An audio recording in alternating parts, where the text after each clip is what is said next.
Hello বন্ধুরা, তোমরা সবাই কেমন আছো? আশা করি সবাই খুব ভালো আছো। তো শনিবার আজকে, তো সকাল সকাল চলে এসেছি তোমাদের কাছে ভিডিও করতে। তো দেখো, ঘরে একটা থোড় পড়েছিল। তো আজকে যেহেতু শনিবার নিরামিষ খাবো, তাই ভাবলাম থোড়টাকে দিয়ে একটা আনকমন কিছু রেসিপি করে নেওয়া যাক। তো আমি যা রেসিপি করি সবটাই তো তোমাদের কাছে শেয়ার করি, তাই শেয়ার করতে চলে আসলাম। প্রথমে দেখো, থোড়টাকে ভালোভাবে ছাড়িয়ে নিলাম। ছাড়িয়ে নিয়ে ছুরির সাহায্যে কেটে নিচ্ছি। তো তোমরা জানো বন্ধুরা, আমি কিন্তু সমস্ত রকম সবজি ছুরির সাহায্যেই কাটি। আর বটি আছে, কিন্তু আমার যেন ছুরি দিয়ে কেটেই অভ্যাস হয়ে গেছে। আর আঁশগুলোকে ভালোভাবে ছাড়িয়ে নিয়ে থোড়টাকে দেখো কুচি কুচি করে কেটে নিলাম। আঁশটাকে কিন্তু ভালোভাবে ছাড়িয়ে নিতে হবে। এরপরে ভালোভাবে ধুয়ে নিয়ে একটু লবণ দিয়ে মাখিয়ে রেখে দিয়েছিলাম প্রায় 15-20 মিনিট মতন। তারপরে ভালোভাবে ধুয়ে নিয়ে মিক্সার জারের মধ্যে সমস্ত থোড়টাকে আমি পেস্ট করে নেব। তা আজকে কিন্তু থোড় দিয়ে একটা নিউ রেসিপি তোমাদের কাছে শেয়ার করতে চলেছি। তোমরা কিন্তু সবাই ভিডিওটা ওয়াচ করো বন্ধুরা। আর এরকম একটা রেসিপি থাকলে গরম ভাতের সাথে কিন্তু আর কিছুই লাগবে না। তো যাই হোক বন্ধুরা, তোমরা দেখতে পেলে থোড়গুলোকে ভালোভাবে আমি একটা মিক্সার জারের মধ্যে পেস্ট করে নিচ্ছি। দেখো, সমস্ত থোড়টাই কিন্তু আমার পেস্ট করা হয়ে গেছে। আর আরেকটা ছোট মিক্সার গ্রাইন্ডারের ছোট জার নিয়ে নিয়েছি। এর মধ্যে আমি নিয়ে নিলাম অল্প একটু সাদা সর্ষে আর অল্প একটু কালো সর্ষে, আর এর মধ্যে দিয়ে দিলাম একটু ভেজে রাখা তিল। হ্যাঁ বন্ধুরা, বলে রাখি, তোমরা কিন্তু তিলের বদলে পোস্তও দিতে পারো। তো আমার ঘরে পোস্ত ছিল, কিন্তু আমি আরেকটা রেসিপি বানাবো বলে পোস্তটাকে রেখে দিয়েছি। আমি কিন্তু এই রেসিপিটার জন্য একটু তিলই ব্যবহার করলাম।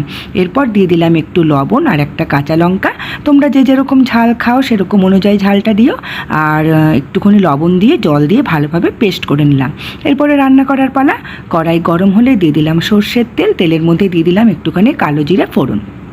এরপর পেস্ট করে রাখা থোড়টাকেও দিয়ে দিলাম স্বাদ মতন লবণ আর অল্প একটু হলুদের গুঁড়ো, আর দিলাম 1 টেবিল চামচ পরিমাণে চিনি। এরপরে ভালোভাবে একটু নেড়ে চেড়ে নিলাম। আর এর মধ্যে এখন আমি অ্যাড করে দেব ওই যে সর্ষে, কাঁচা লঙ্কা আর তিলের যে পেস্টটা করে রেখেছিলাম সেই পেস্টটাকেও দিয়ে দিলাম। এরপরে ভালোভাবে মিক্সার জারের বাটিটা একটুখানি ধুয়ে অল্প একটু জল দিয়ে দেবে।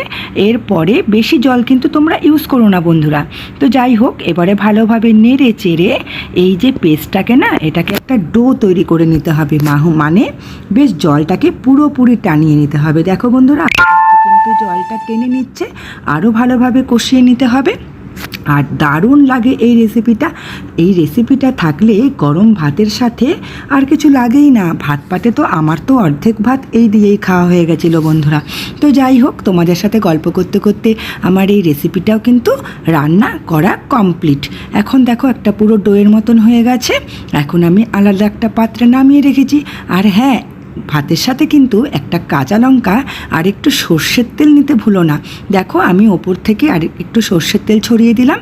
আর এই ভিডিওটি তোমাদের কেরম লাগলো তোমরা কিন্তু অবশ্যই কমেন্ট করে আমাকে জানিও। আর ভালো লাগলে লাইক শেয়ার তো অবশ্যই করো। আর আমার চ্যানেলটিকে যারা এখনও পর্যন্ত ফলো করোনি তারা কিন্তু অবশ্যই ফলো করে দিও বন্ধুরা। টাটা বন্ধুরা, এখন রাখি। আবার দেখা হবে অন্য কোনো নতুন একটা রেসিপি নিয়ে।